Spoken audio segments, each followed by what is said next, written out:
The fifth and final reaction type that we're going to take a look at is the combustion reaction. And the basis of a combustion reaction is that you have some exothermic oxidation.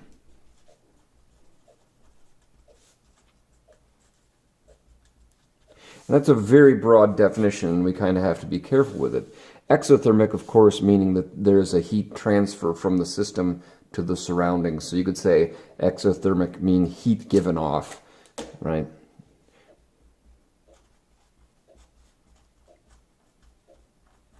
In correct thermodynamics terminology, we would say heat transfer from the system to the surroundings or something like that, or that the products end up in a lower energy state than the reactants. And oxidation just means there has to be an increase in oxidation state, and we saw that in redox reactions, right? And it's no surprise that combustion is a type of redox reaction. Now, when people think of combustion, they usually think of something burning, and that's true.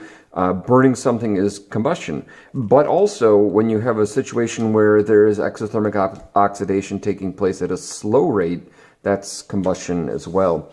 So you have a couple options here, one of which is rapid, right? Like burning something, right? So, for example, burning. Or you could have slow. In fact, we can call it slow, or, for example, rusting. Now, you may not associate like iron rusting as an exothermic process, but if you have ever been to like a cold football game or something, there's these little hand warmers that kind of look like dryer sheets with a powder in them, and that powder is typically iron powder, and as it's exposed to oxygen in the air, it oxidizes and generates heat. And then you can look at kinetics. It's a fine powder, so you get more surface area, so the reaction happens faster, etc., etc. So if we were to look at combustion reactions as a whole, many of those would be covered under the umbrella of synthesis reactions as well. So to highlight a specific type of combustion reaction, we're going to focus on hydrocarbon combustion. Okay, so we'll focus on hydrocarbon combustion.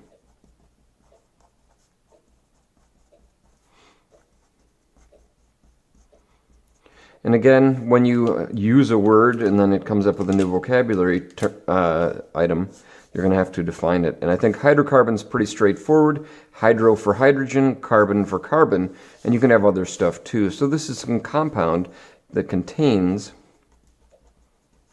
hydrogen and carbon, right? And possibly more elements.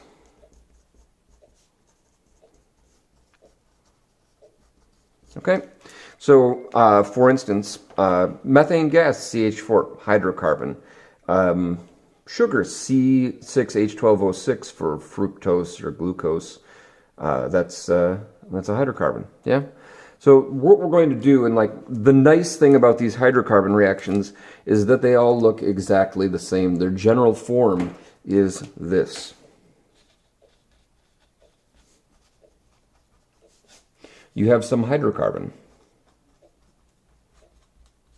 And you're going to put it in some oxidizer, right? So for our purposes here, we're going to say oxygen.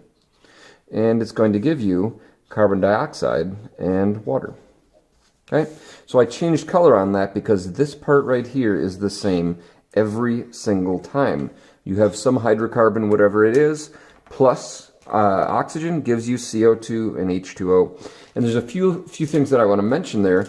One of which is that your hydrocarbon is a fuel, right? And then oxygen happens to be our oxidizer. And you always end up making carbon dioxide and water. And you often don't think about that, but you can picture it and it'll put it into context. Carbon dioxide, colorless, odorless gas. We've been burning fossil fuels to power automobiles and power plants and everything else for a very long time. And we're worried about this greenhouse gas, carbon dioxide, from those combustion processes, right? So we're used to carbon dioxide coming from hydrocarbon combustion. Water is the last thing you would probably expect to come from combustion. But this water vapor is a product, and it's colorless and odorless, and that's why you don't notice. But on a cold day, if you look at the exhaust of someone's car, especially when it starts up, there'll be water dripping out of it as the gasoline burns and produces CO2 and H2O.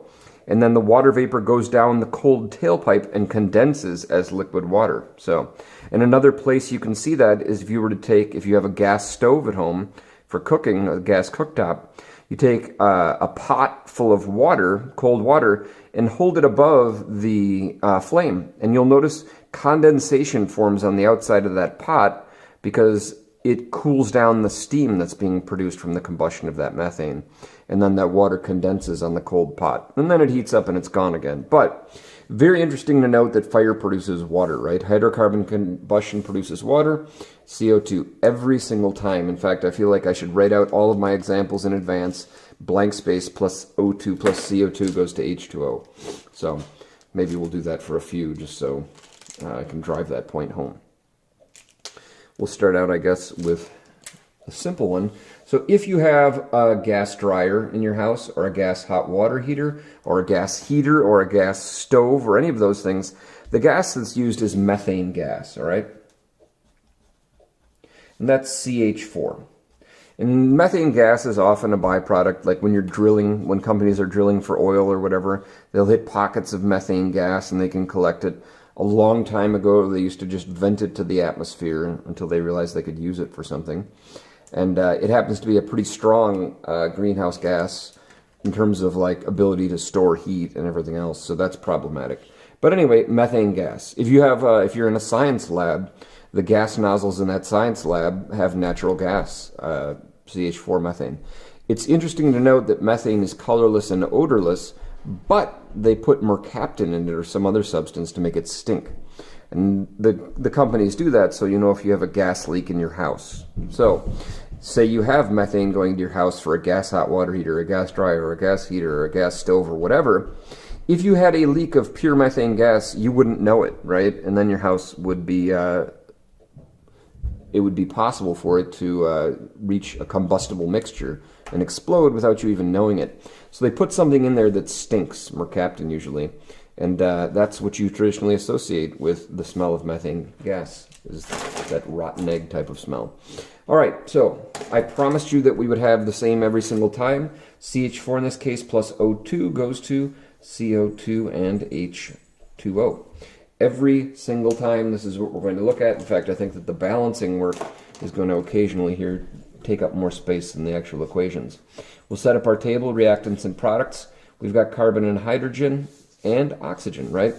I always think it's kind of neat that if you go in the order of carbon, hydrogen, oxygen, the product side always starts out 1, 2, 3. Most people don't care. All right, 1, 4, 2, 1, 2, 3. It's not balanced. We can start by trying to double the hydrogens, right? And that's going to give us 4 hydrogens. But now we have 2 oxygens plus another 2 oxygens gives us 4 oxygens. We then have to fix the oxygens. We'll put a 2 there, and it's 4. So of note here, I think one of the most common mistakes people make is they say, okay, I put a 2 here, and that gives me 2 oxygens. And they forget about the other oxygens. So watch out for that. That's a very, very, very, very common mistake. Let's try another one here, C2H2. So you may not be as familiar with this one. This is acetylene. It's very often encountered in like mechanics shop or a fabricator or an engineering shop. They use oxyacetylene torches. So when you watch the movies and they get that big right-angled torch with the flame coming out, that's an oxyacetylene torch, and they use literally oxygen and acetylene gas in different mixtures to get different temperatures and oxidize the steel and all that stuff. So that's acetylene, C2H2. And let's get our CO2 and H2O for the products, yeah? I'm trying to decide how I want to space our balancing here. I guess we can sneak it in. Reactants and products, carbon, hydrogen, oxygen, 1, 2, 3. Reactant side, 2, 2, 2. Okay? So as we're looking at a way to approach this problem, maybe start by trying to fix the carbons. I'll put a 2 right there. That's 2. I think that there are elephants running around upstairs right now. An 8-year-old elephant and a 6-year-old elephant. We've got 4 oxygens, 5 oxygens at that point in time, which really doesn't do us too much good. So we're going to have to try and fix something, and that is the oxygens. And how are we going to turn a 2 into a 5. And the way we're going to do that is... Sorry, I had to yell at my children. The way we're going to do that is a fraction. So this is like a super cheap balancing trick that we're going to have to get used to.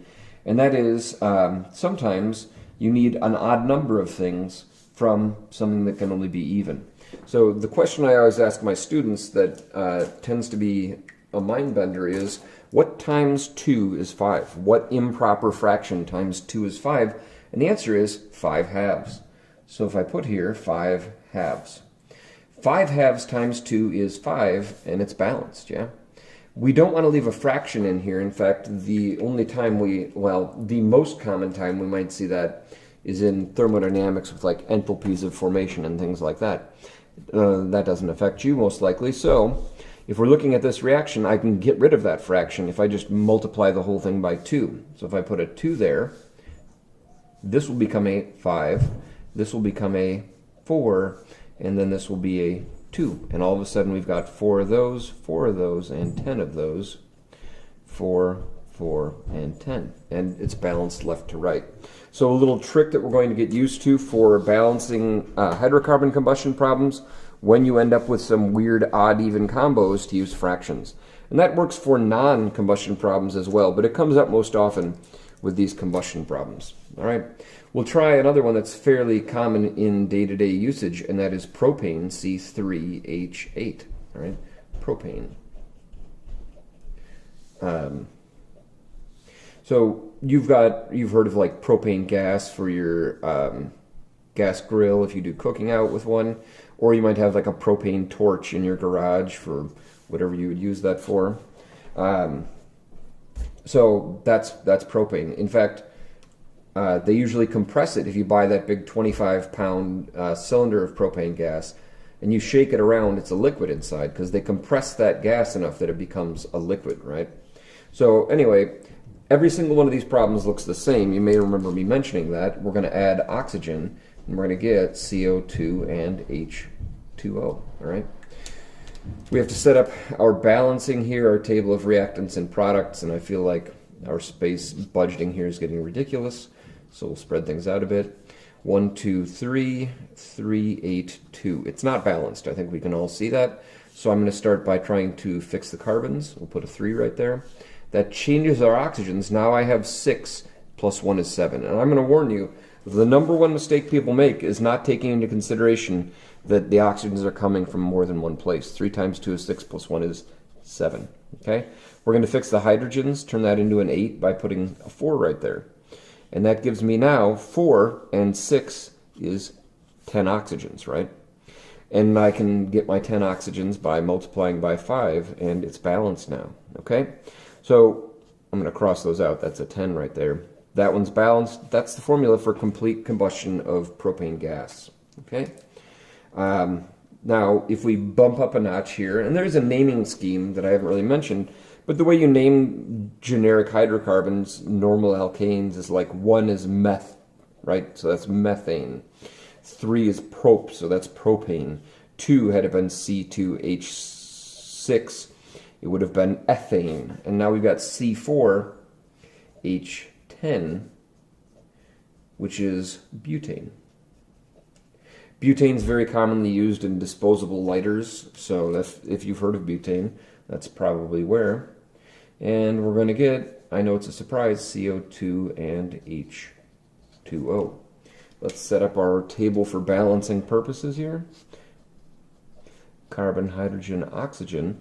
In this case, 1, 2, 3 for the products, and 4, 10, 2 on the reactant side.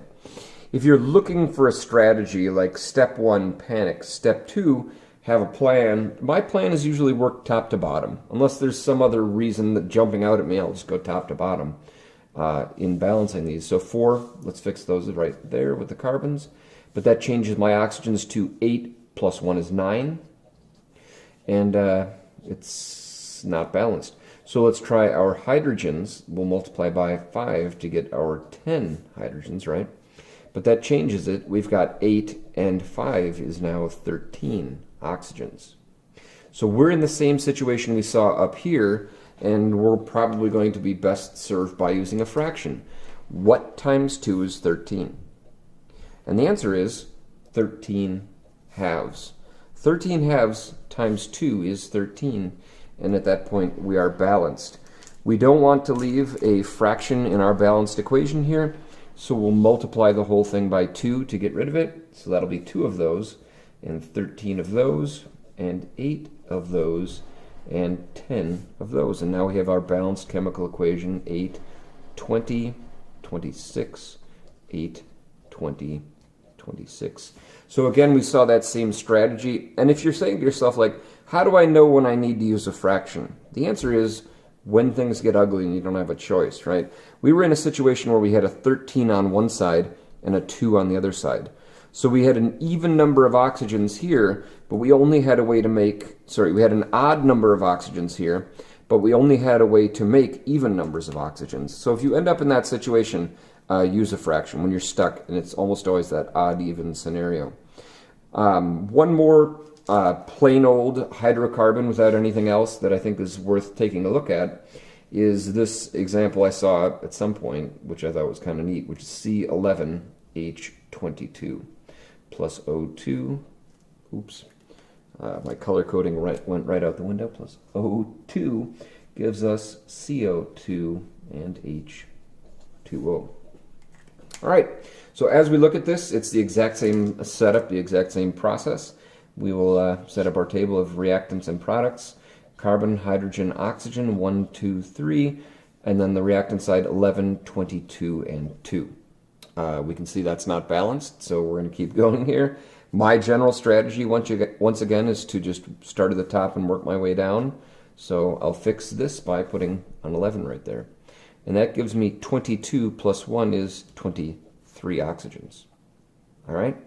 Let's try and fix the hydrogens next. I'll multiply by 11 to give us 22 there, right? But now we have 22 and 11 is 33 oxygens. So we are once again in this situation. I can only make even multiples of oxygen over here, and I have an odd number of oxygens over here, so let's use a fraction to sort that mess out. And how about what times 2 is 33? 33 halves. Okay? So we can then fix our fraction situation. I guess I should be careful here. 33. And then we'll go through and double the whole thing. 33, 22, and 22. And there we go. Now the question that sometimes comes up is it always going to be a 2 you multiply by? And there's not really too many of any situations where you'd have to use a different fraction, because we're almost always working with diatomics right there, things that there's only 2 of. So you're usually having to work to undo a 2. Okay? I want to sneak in one more plain old alkane problem. So I spend a lot of time working on cars, and when you go to the gas pump, they have different grades of gasoline.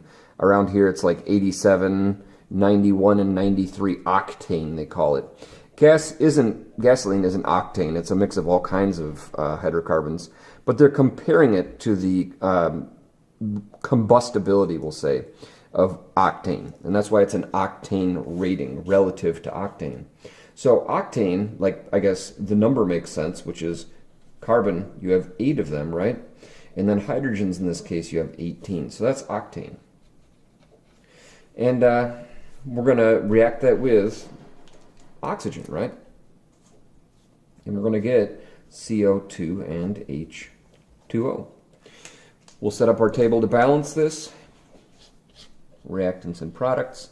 We've got carbon, hydrogen, oxygen, 1, 2, 3, reactant side 8, 18, and 2. It's not balanced, so we'll put an 8 right there to start out. That gives us 8 of those, but now we have 8 times 2 is 16, 17 oxygens, right? Hydrogens will multiply by 2 to get our 18. There's 18 there. But now I have 16, right? And another 9 is 25 oxygens. So if indeed you said to yourself, I'm sure this is going to be one of these problems, it is one of these problems. I'm going to pause while my dogs quit barking. All right, back to work. So what times 2 is 25? Well, the answer is 25 halves. And that's going to give me my 25 oxygens. But I'm not going to leave it that way. Again, I'm going to have to double this to fix that fraction. So I'll put a 2 there. This will turn into 25. This is going to turn into 16. This is going to turn into 18. All right? So we end up with 16, 36, 50, 50, 36, and 16. Okay? And there we go. So that is the end of the examples I want to do for plain old hydrocarbons. And I'm just going to keep this the same video where we're going to deal with compounds that have, in this case, carbon, hydrogen, and oxygen. So the first one we'll start with is something pretty simple. Depending on what you want to call it, it's methane or formaldehyde. Methanol or formaldehyde. And that is CH2O. Formaldehyde's used for embalming bodies and stuff. They don't use that explicitly anymore because it's carcinogenic, but that's where you've probably heard of formaldehyde before. We're still going to have oxygen, and we're still going to make carbon dioxide and water. All right? So hopefully you're noticing that these are the same every single time. Reactants and products. We've got carbon, hydrogen, and oxygen. 1, 2, 3, 1, 2, and 3. Now this is why things became different all of a sudden. I have 1 oxygen there that I didn't have in any of these, so I have to keep track of that oxygen over here. And a strategy that I'm going to suggest now that maybe will pay off later is whenever you have some number of oxygens on the right-hand side, your left-hand side, you have 1 locked in place. So the way I would handle this is like, okay, there's 3 on this side. One of them I can't change, but the other multiple of 2 I can change. And if that doesn't have any meaning looking at it now, I'm kind of just saying I need 3 total. One of them's here. I need the rest of them to come from this other thing. So it may not make sense until you see it. May not even make sense then, but whatever. This one's balanced as written, so good for us. The next one I want to look at is ethanol. So grain alcohol, which is also used as a fuel additive, is ethanol. And the formula for ethanol is C2H5OH. And yes, you could write it as C2H6O, but sometimes we write formulas, especially in organic chemistry, in such a way that it tells you something about the structure. So in this particular case, we're saying that there's 2 carbons with 5 oxygens and then a hydroxide or a hydroxyl group. And that's what we associate with alcohols. So alcohol, when you talk about an alcoholic beverage, is ethanol. That's this. But there's all kinds of there's all kinds of alcohols, right? Like methanol and propanol and butanol and isopropanol, right? Rubbing alcohol. And they don't have those same properties necessarily. It's kind of like salts. We have a salt we know of called table salt, right? But that's just a type of a class of compounds. Like we've got any salt we could say is a cation or a metal cation with the anion from an acid, right? And we saw that in a previous video. So anyway, this is alcohol, we call it, but it's a type of alcohol, a specific type of alcohol called ethanol. All right, let's write this out. Yeah, and if you look at the gas pumps, because of corn subsidies and farm subsidies and all that, we often add up to 15% ethanol or whatever, right? That's what the gas pumps say. May contain up to 15% ethanol or more, depending on where you are. 1, 2, 3 reactant side, 2 carbons, 6 hydrogens, and 3 oxygens. So I'll pause right there. Let's then take care of the carbons first. 2 there, 2 there, looks good, but now I have 4, and 1 is 5 oxygens. So oxygen was looking promising at first, but we just broke that. I'm going to put a 3 here, that gives us 6, but now we have 4, and 3 is 7, right? All right, so this 7 looks scary, and when we had that scenario in other places, we were like, okay, I'm going to have to use some fractions. But take note, we've got odd and odd, so we should be able to handle this more elegantly. And here was what I was saying before. Here, if I treated the number that I needed of oxygens as whatever I had here plus whatever else I needed, that makes things a little clearer. Well, I have 1 there, right? So this does not need to give me all 7. I have 1 already accounted for, and then the other 6 are going to have to come from here. So we just need a 3, okay, and that's going to give me my 7. We didn't need a fraction because we had this odd-odd scenario. What you need to do is take into consideration the oxygen that's right there, or the oxygens in other cases, and then figure out how many oxygens are left to be dealt with by that, okay? And we've got a few more examples here, and we'll have that come up at least once more. Let's give C4H4O2. And if you're wondering where this is going to go, it's going to be plus 3O2, plus oxygen gives us CO2 and H2O. We'll do our balancing the same as we have been. Reactants and products, carbon, hydrogen, oxygen, 1, 2, 3, right? And then I've got 4, 4, and 4. 4 there, and 2 plus 2 is 4. It's not balanced, so we'll just start off with the carbons, and that gives us 4 carbons, but now we have 9 oxygens, right? We'll try and fix the hydrogens by putting a 2 right there. We now have 4, and now we have 8, and 2 is 10 oxygens, all right? And so what I had said previously in these other ones, and it's not as big a deal now, but if you look at it, 2 of them are accounted for. The rest of them have to come from here. So I don't need to come up with 10. 2 are already taken care of, right? I need to come up with 8 of them. And so the other 8 are going to come from right here, okay? 2 of them are going to come from here. This needs to supply the other 8, and it'll do that by putting a 4 there, so that we end up with a total of 10 on that side, all right? We've got fructose slash glucose slash dextrose, which is C6H12O6, or variations of geometrically, right? We will add to it, how about oxygen? And we're going to get CO2 and H2O. We're doing pretty okay on space, so I'm just going to put the balancing right here. Reactants and products, carbon, hydrogen, oxygen, 1, 2, 3, 6, 12, and 8. All right, and I'll pause right there, 6, 12, and 8, and we'll follow this same process. Try and fix our carbons first, yes? And that gives us 12 plus 1 is 13 oxygens. Try and fix our hydrogens next, put a 6 right there. That'll give us 12 plus another 6 is 18, but we have fixed our hydrogens. So we have 6 here. How many do I need here? That's the question we're asking. So once again, I don't need 18 oxygens from this.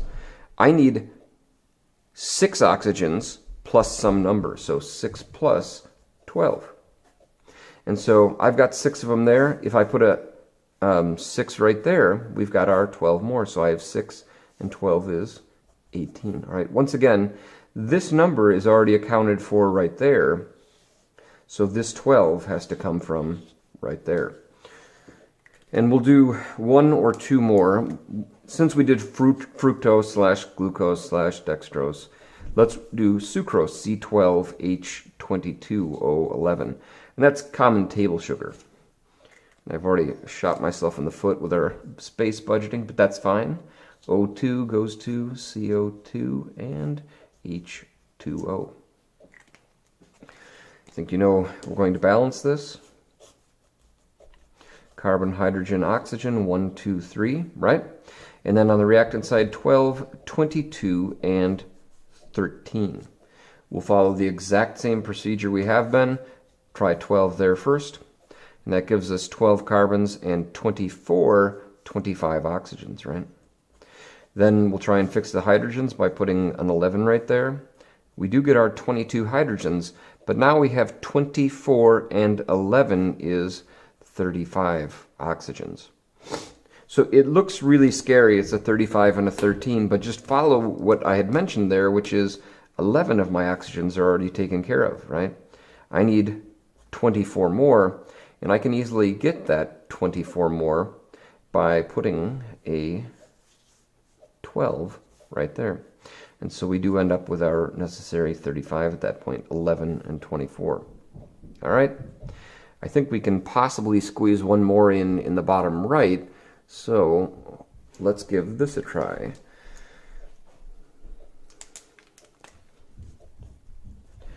CH3COOH. What about the oxidation or combustion? This is acetic acid, which you may know as vinegar. All right. Vinegar is usually a 3% approximately solution of acetic acid. And for balancing purposes, like this is the only time I would ever do this, I'm going to combine stuff. C2H4O2. And since this is a hydrocarbon combustion problem, we're still going to have oxygen as our oxidizer, and we're going to get CO2 and H2O as our products. The good news is, in terms of space, we've got tons of it right now. We've got carbon, hydrogen, oxygen, 1, 2, 3, and then reactant side, 2 carbons, 4 hydrogens, and 4 oxygens. Take a look here. 2 carbons, 4 hydrogens, and 4 oxygens. We'll start out, try and fix those carbons. We have 2, and then we have 2 times 2 is 4 plus 1 is 5 oxygens, right?